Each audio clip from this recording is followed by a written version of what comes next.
நிறைய பேர் கேட்கக்கூடிய doubt local bank officer versus bank PO which is best and இது வந்து முக்கியமாக நிறைய பேர் கேட்கக்கூடியது ஜாப் நேச்சர் எப்படி இருக்கும் அப்படின்னு சொல்லிட்டு. ஏன்னா அடுத்தடுத்து லோக்கல் பேங்க் ஆஃபீஸர்ஸும் நிறையா நோட்டிஃபிகேஷன்ஸ் வந்துட்டே தான் இருக்குது. ப்ளஸ் வந்து உங்களுக்கு பேங்க் பிஓக்கும் நம்மளுக்கு நோட்டிஃபிகேஷன் இப்போ வந்திருக்கு. ஸோ இது ரிலேட்டடான ஒரு டீட்டெயில்ட் எக்ஸ்பிளனேஷன் நான் இந்த வீடியோவில் நான் கொடுக்க போகிறோம். ஸோ வீடியோக்குள்ளே போகிறதுக்கு முன்னாடி உங்களுக்கான ஆல் இன் ஒன் பேங்கிங்கான எலீட் பாஸ் நம்ம கேஆர் லாஜிக்ஸ் ஆப்பில் அவைலபிளாக இருக்குது. ஸோ கண்டிப்பாக மிஸ் பண்ணிடாமல் வாங்கிடுங்க. ஸோ கூப்பன் கோட் இருக்கும், யூஸ் பண்ணிக்கோங்க, மேக்ஸிமம் டிஸ்கவுண்ட் வரும். So let's get started. So bank இது பொறுத்த வரைக்கும் ஃபஸ்ட்டு கிரேட் பே ஒன்று தாங்க. ரெண்டு பேருக்கும் வந்து ஒரு இப்போ ஃபார் எக்ஸாம்பிள் பார்த்தீங்க அப்படின்னா இப்போ தமிழ்நாடு லெவல் எக்ஸாம்ஸ்னு வச்சுக்கோங்களேன், குரூப் 4 அடுத்தது வந்து குரூப் 2 அடுத்தது குரூப் 1 இந்த மாதிரி வந்து நம்ம லெவல் சொல்லுவோம் இல்லையா. ஸோ பட் இந்த இடத்துல பேங்க் பிஓவாக இருக்கட்டும், ஸோ இதே இது வந்து எல்பிஓ லோக்கல் பேங்க் ஆஃபீஸர்ஸாக இருக்கட்டும், ரெண்டு பேரும் பார்த்தீங்க அப்படின்னா சேம் லெவல் தான், கிரேடு வந்து சேம் தான். அடுத்தது ஆல்ரெடி சொன்ன மாதிரி கிரேட் பே ஒரே பே தான். ஸோ ஆனால் வந்து ஆக்சுவலாக பேங்க் பிஓனா அவங்களுக்கே தெரியும், அவங்களுக்கு பேங்க்குள்ளே வந்து உட்காந்து வேலை பார்க்குற மாதிரியான ஒர்க் தான் வந்து மேக்ஸிமம் வந்து இருக்கும். பட் இந்த லோக்கல் பேங்க் ஆஃபீஸர்ன்றது இப்போ ஆல்ரெடி இப்போ நம்ம கிளியர் பண்ணி யூனியன் பேங்க்கில் நினைக்கிறேன் கிளியர் பண்ணிவிட்டு இப்போ ஒர்க் பண்ணுறாங்க. அந்த அவங்கக்கிட்ட நான் கேட்டப்போ அவங்க என்ன சொன்னாங்க அப்படின்னா, மோர் தேன் பிஓ லோக்கல் பேங்க் ஆஃபீஸரை எதுக்காக அப்பாயிண்ட் பண்ணியிருக்காங்கன்னா, இப்போ அங்கே ஒரு பேங்க்கில் வந்து ஒரு ஹை ப்ரையாரிட்டி கிளைண்ட் இருக்காங்க அப்படின்னு வச்சுக்கோங்களேன். அவங்க வந்து ஒரு மந்த்லி வந்து ஒரு 50 lakhs 60 lakhs கிட்ட பிஸ்னஸ் பண்ணுறாங்க. டிரான்சாக்ஷன்ஸ்லாம் அந்த பர்டிகுலர் பேங்க்கில் தான் வச்சுருக்காங்கன்னு வச்சுக்கோங்க. சே ஃபார் எக்ஸாம்பிள் கனரா பேங்க்குன்னு. ஸோ இப்போ கனரா பேங்க்கு இப்போ மதுரையில் ஒரு பிரான்ச் வச்சுருக்காங்கன்னா, இப்போ அந்த பர்டிகுலர் கிளைண்ட் இருக்கார்ல, அவர் வந்து வேறு பேங்க் வந்து ஸ்விட்ச் ஓவர் ஆகலாம்னு நினைக்கிறாரு. அப்படி நினைக்கிறப்ப இவங்க இருக்காங்க இல்லையா, இந்த லோக்கல் பேங்க் ஆஃபீஸர்ஸும் இவங்க அவங்கள கன்வின்ஸ் பண்ணணும். ஸோ நீங்கள் இருங்க, உங்களுக்கு இந்த மாதிரிலாம் நாங்கள் பண்ணித்தரோம், நீங்கள் எதுக்காக போகிறீங்க. ஸோ இந்த மாதிரி அவங்கள்ட்ட இருக்கக்கூடிய கிரீவன்சஸ்லாம் சார்ட் அவுட் பண்ணி குவரிஸ் எல்லாம் நம்ம என்ன அப்படின்றத கேட்டு அதை சார்ட் அவுட் பண்ணுற மாதிரி விஷயங்களை நம்ம பண்ணணும். அது மட்டும் இல்லாமல் நம்மளுக்கு ஃபீல்டை விசிட் பண்ணுற மாதிரி மார்க்கெட்டிங்கும் இருக்கும் அப்படின்னு தான் சொல்லியிருக்காங்க. ஆனால் உங்களுக்கு ப்ரைவேட்டில் இருக்கிற மாதிரி மார்க்கெட்டிங்னால இவ்வளோ டார்கெட் கொடுத்து உங்களை வெளியில் அனுப்புகிற மாதிரி இருக்காது, அந்த மாதிரி இருக்காது. ஸோ இவங்க மார்க்கெட்டிங் இருக்கும் அப்படின்னு சொன்னதுனால ஆல்ரெடி எஸ்பிஐ பிஓ, நான் இதுக்காக 3 பேர்கிட்ட பேசியிருக்கேன்ப்பா. எஸ்பிஐ பிஓ ஒரு மேமை அவங்க வந்து 10 years-ஆக ஒர்க் பண்ணிட்டு இருக்காங்க. இப்போ தான் வந்து மேனேஜர் ஆயிருக்காங்க. ஸோ ரெண்டு வருஷம் இருக்கும்னு நினைக்கிறேன் மேனேஜர் ஆகிட்டாங்க. பட் பேன் இண்டியா லெவலில் பார்த்தீங்க அப்படின்னா நம்பர் 1 இருக்காங்க.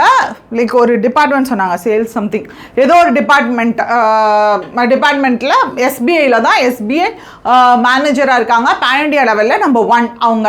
ஸோ மேம் என்ன சொன்னாங்க அப்படின்னா, பேர் வந்து இசைமுத்து மேம். ஸோ அவங்க வந்து என்ன சொன்னாங்கன்னா, ஆக்சுவலாக முன்னாடி வந்து நாங்கள் ஃபஸ்ட்டு எஸ்பிஐ கிளர்க்காக வந்து உள்ளே நான் ஜாயின் பண்ணப்போலாம் இந்த மாதிரிலாம் வந்து பெருசாக மார்க்கெட்டிங்க்கோ சேல்ஸ்க்கோ இம்பார்ட்டன்ஸ் கொடுத்தது கிடையாது எஸ்பிஐ. ஏன்னா எஸ்பிஐன்றது ஒரு பெரிய பிரான்ச்சு, மக்கள் தானாக தேடி வர்றாங்க. ஆனால் நாள் ஆக ஆக வந்து ப்ரைவேட் செக்டார் பேங்க்ஸ் வந்து பயங்கரமாக ப்ராஃபிட்காக அமைக்க ஆரம்பிக்கிறாங்க. அவங்களோட சேல்ஸாக இருக்கட்டும், அவங்களுடைய மார்க்கெட்டிங்காக இருக்கட்டும் பயங்கரமாக இருக்குது. ஸோ அதனால் நாங்களும் இப்போல்லாம் மார்க்கெட்டிங் பண்ண தான் வேண்டியது இருக்குது. நான் இன்னைக்கு கூட கலெக்டர் ஆஃபீஸ்க்கு போயிட்டு வந்தேன்.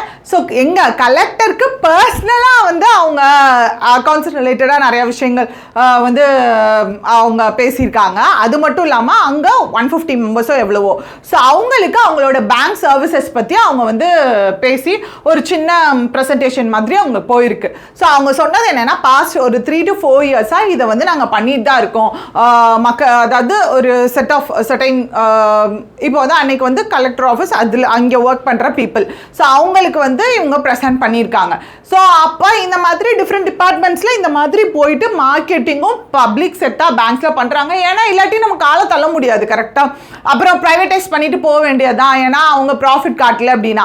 ஸோ ஏன் ப்ரைவேட் செக்டார்ஸ் நிறையா ப்ராஃபிட் காட்டுறாங்க அப்படின்னா உங்களுக்கே தெரியும், ப்ரைவேட் பேங்க்ஸில் இன்கேஸ் ஒர்க் பண்ணவங்களுக்கு தெரியும் அங்கே எவ்வளோ ஹெக்டிக்காக இருக்கும், எவ்வளோ டார்கெட்டு ப்ரெஷர்லாம் இருக்குன்ட்டு. பட் இங்கே மோரோவர் உங்களுக்கு சேல்ஸ் அண்ட் மார்க்கெட்டிங் நீங்கள் எதில் இருந்தாலும் இப்போ part and parcel of bank job தான். பட் என்ன அப்படின்னா லோக்கல் பேங்க் ஆஃபீஸரை பொறுத்த வரைக்கும் இன்னும் கொஞ்சம் இருக்க தான் செய்யுது.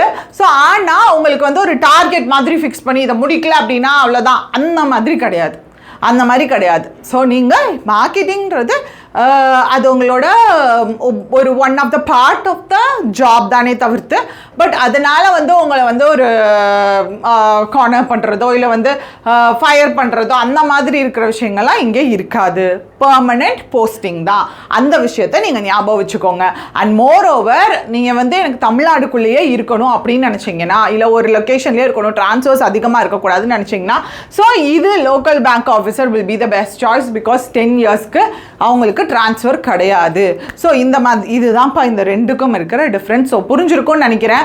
ஸோ கண்டிப்பாக நீங்கள் எதில் போகிறீங்க அப்படின்றது அது உங்களோட இஷ்டம். பட் கண்டிப்பாக நீங்கள் எல்லாருமே பேங்க் ஜாப்பில் பிளேஸ் ஆகணும். ஆகிட்டு கிளியர் பண்ணியிருக்கோம் அப்படின்னு வந்து நீங்கள் சொல்லணும். ஸோ அதை எதிர்பார்த்துட்ருக்கோம். உங்களோட எய்ம் எப்பயுமே என்னவா இருக்கணும்னா, நீங்கள் கண்டிப்பாக இதை வந்து மேனிஃபெஸ்ட் பண்ணுங்கள். Aim KRLogix 2026 awards